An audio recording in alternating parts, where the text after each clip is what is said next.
Hi, welcome back to Demigod Debut. I'm Mal, lover of rankings and tier lists, and longtime Percy Jackson fan. And I'm Julie, Percy Jackson newbie, and potentially shocking ranking coming up, I think. Oh, okay. Think this is gonna get controversial? Yeah, I'm gonna turn some heads. I'm gonna make some people mad.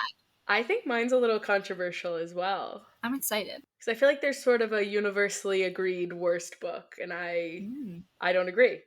Yeah, so this is a podcast where we are ranking the books in Percy Jackson after Julie's first time reading them. So I can't believe we did that. Crazy. I know, it's crazy. I have a very sultry vibe happening right now because I yelled too much at softball this weekend because softball season is back, baby. And listeners, I will tell you, she also looks very sexy. Thank you. Wow. If only you could see me right now. I was walking in the rain, so like I'm rocking like a great slick back moment as well. So like it's a look for sure. Also, this is the least prep I've ever done for a podcast episode. I have like the name of the book and then like 3 bullet points underneath it. So this could be the shortest episode we've ever made. This might be like 3 minutes long. Who knows? Or we'll find some nonsense to talk about. It'll be like 6 hours. Though no in between. All right. So I feel like there's a bunch of ways that I could have ranked these. Because like personal enjoyment is different than like what I actually think is the best book. I think I landed on some kind of like combination of the two with more emphasis on personal enjoyment because I feel like my opinion matters. That's why I have a podcast. Percy Jackson expert, hello. Right. Can I just say, I was in my staff meeting today, and one of the bullet points was start podcast. And I was like, oh my god. You were like, I know how to do that, actually. I have connections in the podcast world. So I was just like, this is going to fall on me, isn't it? You're like, unfortunately, I might have to start a work podcast. Great. Yeah. Okay. So as I was doing this, I felt the need to give a little disclaimer that like if I was placing the books on one of those tier lists that go from like S to F tier, all of these books are like S tier books to me. Where would you put the books on one of them tier list things? Out of all the books I've read, or I mean, or are we putting them in terms of children's books? I mean, I think meet them where they're at. They are children's books. Okay. It's hard because I've only read them as an adult. Yes, and you've also only read them once, some of them more than a year ago. Yes. I'd say B tier. Okay. Because, and I don't want anyone getting on me about that because, one, I was never a fantasy kid when I was growing up. I did not read any fantasy books. It was like true crime is what I read. So, fantasy's a little foreign to me, but I did enjoy it, as I said before. So, B tier. I think that's solid. Okay, I think that's solid as well. I mean, for an adult picking up these books for the first time. And they all kind of fall B tier for you? No, nothing lower? No, I don't think so. I think they were all pretty solid. Like, I mean, I have my favorite and I have my least favorite, but none of them were bad, in my opinion. Okay, great. And I've read some bad books. Okay, great. So you have read worse, so that's what counts. Yes. Also, I was not including the short stories in this ranking because like those are also a book, but I'm like, none of those beat any actual book, so I was like, we don't even need to include them unless that's different for you. Lovely. All right, so I guess we go from the bottom up. So my 5th place book is The Lightning Thief. That's the first one, right? Yeah. That's my 5th place too. Okay. Look at that. That was my least favorite. Yeah, me too. I think they're all better than that. I think it was mostly rereading it for this podcast that I was kind of like, this is just it's not the one for me. And at first I kind of thought I was burnt out on like the story of The Lightning Thief, just because it's the one that's been adapted the most times. And we started this like coming off the tails of like the TV show, which was covering that book. And also like, I think the musical is the best adaptation of Percy Jackson, and there's just some things that I think the musical does way better than the book in telling that same story. So like, I don't know. Yeah, I feel like the Lightning Thief it's kind of slow sometimes. The world building feels a little bit clunky. Like Percy has a lot of conversations with people, and then has like a similar conversation a little bit later with someone else and gets like barely any more new information, and you're like, okay, we're just like talking to people. Yeah. I liked it, but again, I think it just took me too long to get into it. Mm-hmm. Like you said, it was a lot of world building, which obviously you have to do when you're introducing a series and it's Right. fantasy. Like, that's an obligatory step, but that's the kind of price you pay when the rest of the books, I think, are more action-packed, which I enjoy. Right. So, I mean, it's still solid, but I think it's slower. Yeah. And I mean, it makes sense for it being a children's book. Like, for, I think a lot of kids, me at least, this was like my first look into like Greek mythology at all. So you have to kind of go in as if someone knows absolutely nothing about this universe kind of that you're stepping into. Mm-hmm. And also, when your audience is like 10 to 14-year-olds, you have to spoon feed them a little bit more than you would an adult. So And I mean, you have to spoon feed me because I don't remember learning anything about like Greek mythology or anything, but I think he does a good job in that, yeah. which I appreciate. Yeah. I mean, like it's an excellent base layer, but I think like it only goes up from there, you know? Mm-hmm. All right, should we move on to our fourth place? Let's do it. This is my one that I think is controversial because Hmm. I don't know, maybe you will also agree with this one, but my fourth place is The Titan's Curse, the third book. That is not my fourth choice. Okay. My fourth choice is Sea of Monsters. Okay, that's fair. Sea of Monsters is kind of, it feels like almost universally agreed upon as the worst book of the series, which I disagree with, but I don't know that it's necessarily a hot take to have it in fourth. I thought my hot take was saying the first book was the Okay. worst. That was why I was like, oh. And to some people have already turned this episode off because they were like, the Lightning Thief last? Absolutely not. I don't know. Sea of Monsters just wasn't my favorite. Okay. I really like the last three. Like, they obviously, like, out of 5. But does your ranking just go in order of the book? well, no, it doesn't. I mean, it almost does, but it doesn't. That would be very funny. They just keep getting better as I was reading. See, the reason that the Titan's Curse goes so low for me is just there's not enough Annabeth. I love Annabeth, and that's so fair for you, you know? She's not there. Like, this whole book, while reading it, I'm joining Percy in his crash out, because he's like, Annabeth isn't there, and I'm like, Annabeth isn't there, so, you know. Also, I have a bullet point here that just says, sad, so I assume that I meant, like, this is the first book that people die in, but I don't know if I meant that as a positive or a negative. That's funny. I think I didn't finish my thought there, but sad. That's enough. What else do you need? Okay, anything else for your fourth place Sea of Monsters choice? That's where we get introduced to Tyson, though, right? Yes, it is. Yeah, so that's the saving grace of this book. That's why it's on last. Yeah. I'm kidding. It's my boy. Yeah. I also think, I mean, I guess if we get into, I'll save it for when I get to Sea of Monsters in my ranking. Okay. So, your third place book? My third place book is Battle of the Labyrinth. That's 4, right? Oh, that's controversial to me. Okay. Mm. Oh, interesting. It's middle. That's, you know, it's middle. And I'm sure you can guess by this reaction where it falls in my ranking, but okay, all right. You're like, I'm gonna kill you, actually. Friendship over. The podcast is ending. Podcast is done. No, I accept it, and that's fine. Mm-hmm. Why?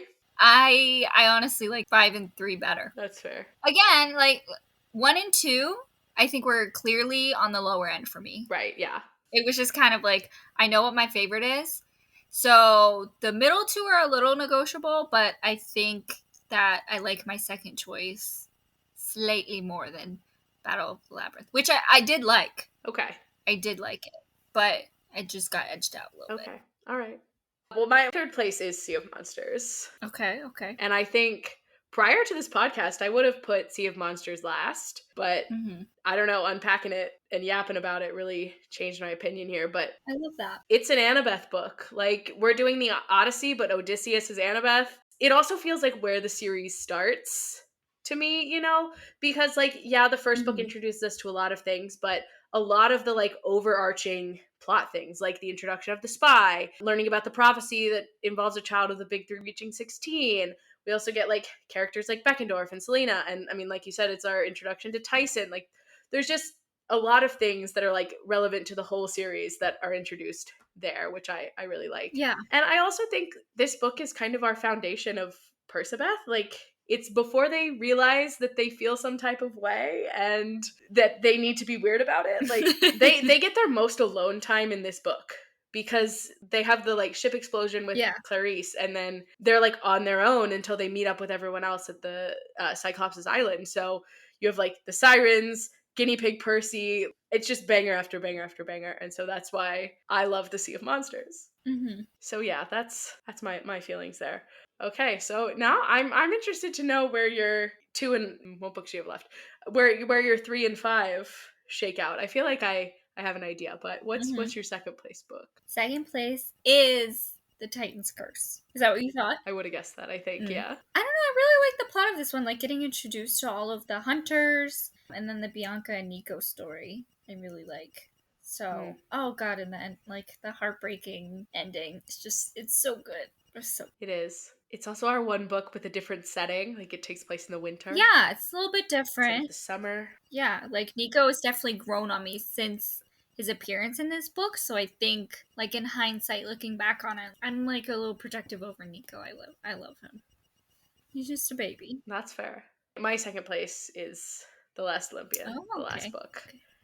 And this is where my what I think is the best book versus personal enjoyment differences come in, because I think The Last Olympian is the best book. Mm-hmm. I think Rick really just ties up everything so nice, and the way that everything comes back to the great prophecy, and like the way that this prophecy has been making things happen, like since the beginning of kind of all of these people's stories is incredible. Like you have both Luke and Nico losing their mothers because of this prophecy, and like it just really feels like this finale that's been building for like 70 years, which is incredible.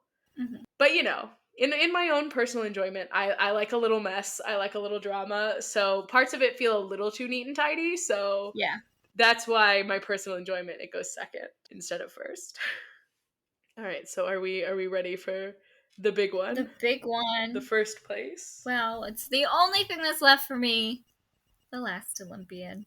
My favorite. You know I love a good action scene. Oh, yeah. And this was chock full.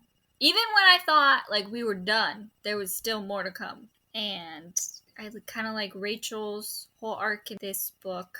It wraps things up pretty nicely. We get a little bit of a cliffhanger with the prophecy at the end, the next great prophecy, but I don't know, I think it was really well written, and I don't think anything was like rushed. You know, like sometimes when you read a book and they're trying to tie up all the loose ends and you're like, okay, like that felt like a little too neat. Yeah. Like you were saying earlier. Like this, I think, was a good resolution that made sense for the story. Yeah. So. No, I agree. And you know, my first place is Battle of the Labyrinth. Beautiful, incredible, show-stopping, no notes. Once again, this is an Annabeth book. It's her quest, her rules, her crash out.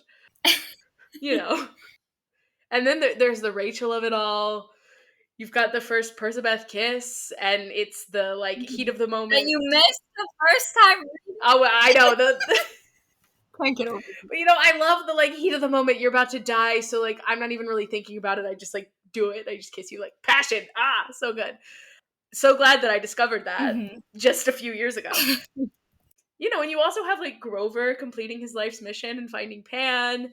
We get our first big like camp-wide battle, and I don't know. I just feel like the maze as a plot device is appropriate for 14-year-olds because like they're lost in the sauce of being a young teenager and also in the maze. Like, I don't know. It's just lost in the sauce.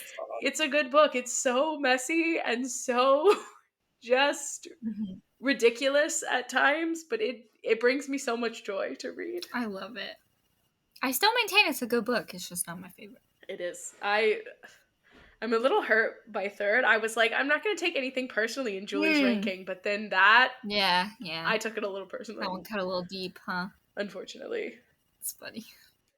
I don't know. You got any closing thoughts on the series as a whole? You know, I really did enjoy it more than I thought I would. Like, to be honest, I came into this like, okay, like, Mal wants me to do this. I'll do it for her. I really don't have any interest in reading these books. Like, in complete transparency, I was like, I okay, get I it. guess. But I was like, like, Mal wants to do it. And I don't want her to do it with anybody else. So, and it's like a nice way we can catch up every week, you know? And then, like, the more we got into it, I was like, at first I was kind of like, oh my God, like, it's like homework I have to do. Like, I have to read these books. But then we would start talking about it, and I was like, damn, do I really enjoy this? Like, do I like having book club about children's books? I do love having book club. Well, someone told me early on, they were like, I can't believe you started a podcast with someone who does not want to be there. And I was like, she wants to be there.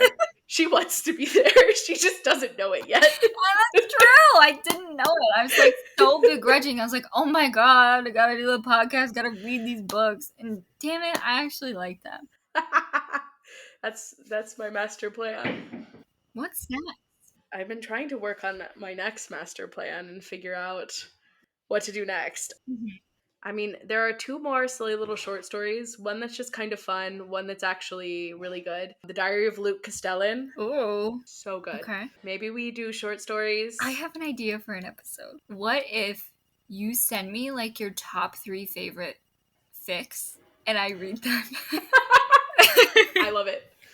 Okay. Like, give me some good ones, like, or if like you have shorter ones and you want to add on. There is one that I'm gonna have to find because I don't know what it is, but there is a line from this fanfic that lives rent-free in my head. So, and like, please, if anyone knows what this fanfic was, please let me know, because Percy and Annabeth were runners. They were in like high school and they were on like the track team, and they would like run together, and that was kind of their like thing that they did together. And in that fanfic, Annabeth said something to him where she was like, stop looking at your feet. No one ever ran any faster by looking at their feet. This was like years before I became a runner when I read this, but I still, like, when I find myself looking at my feet when I'm running, I think like, don't look at your feet. No one ever ran any faster by looking at their feet. I love that, actually. Like, that came from like a Percabeth fanfiction I read years That's actually ago. really cute. I love that. Yeah. So I'm gonna have to track down that fanfic. Love. But then I think a lot of the ones that I've read more recently, I love like a character study and a like unpacking our trauma from the war. But I feel like a lot of those deal with the trauma from things that have yet to happen. So so you gotta find me one that doesn't have spoilers. Yeah. Gotcha. But yeah, that's a great idea. Fan fiction episode. I do want to watch the Terrible Sea of Monsters movie though. No, I want to see like, that. It's bad. Yeah, so more to come. Probably some short stories, maybe some fan fiction, watching some movies. Lost Hero at some point. Is that the next series? The Lost Hero is the first book. First book, gotcha. First book of the next series. The next series is Heroes of Olympus. The Lost Hero is the first book. Okay. Who's lost? I'll never tell. XOXO. Gossip Girl. Well, yeah, we'll be back with something. If we'll see where I can find the Diary of Luke Castellan, because that short story rocks. And then the Staff of Hermes is just very, very silly. Yeah, perfect. Okay, I'm gonna commit and say we'll be back with the Diary of Luke Castellan. See you there. So we will be back on May the 29th with the Diary of Luke Castellan. Stay tuned. Be cool. Read some fan fiction. Send us some recommends. Yeah, if you have a fanfic that you really like and you would like for Julie to read, please let us know. No weird stuff. And no smut, please, because we're adults and it's uncomfy. No. Nothing against it if you are in the age range of the characters, but we are grown. We are grown and yikes. Excellent. Thanks for being here. See you later.